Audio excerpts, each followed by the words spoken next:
look at you and it's easy to see you are that someone I've been trying to meet. I got your number, won't you pick up the phone? Urdu express کے سامعین السلام علیکم۔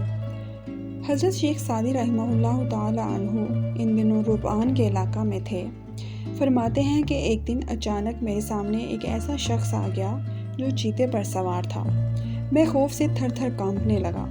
اس شخص نے مجھے خوف سے کانپتے ہوئے دیکھ کر کہا، اے سعدی، گھبراؤ نہیں، ڈرو نہیں۔ اگر تو بھی سچے دل سے اللہ تعالیٰ کے حضور اپنا سر جھکا دے، اس کی اطاعت کرے اور اس کا حکم ماننے والا بندہ بن جائے تو ہر چیز تیرا حکم ماننے لگے اور کوئی چیز تیرے حکم عدولی نہ کرے۔ ہر چیز خدا کا حکم ماننے والوں کے تابع ہے۔ اس شخص نے گفتگو جاری رکھتے ہوئے کہا، جو کوئی خدا کا فرما بردار بندہ بن جاتا ہے، خدا اس کا دوست بن جاتا ہے۔ تو پھر یہ کیسے ہو سکتا ہے کہ خدا اپنے دوست کو کسی دشمن کے حوالے کر دے؟ یاد رکھ، یہ زندگی اسی کی ہے جو خدا کا ہے۔ خدا کی بندگی کے بغیر زندگی شرمندگی ہے۔ جو بندے خدا کی بندگی کرتے ہیں، خدا خود ان کی حفاظت کرتا ہے۔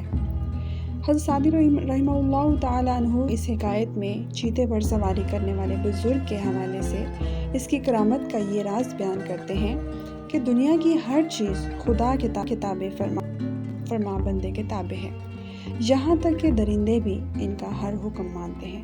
اردو ایکسپریس کے سامعین، اگر آپ کو یہ ویڈیو پسند آئی ہو تو اس کو لائک کریں، چینل کو سبسکرائب کریں اور ویڈیو کو شیئر کریں۔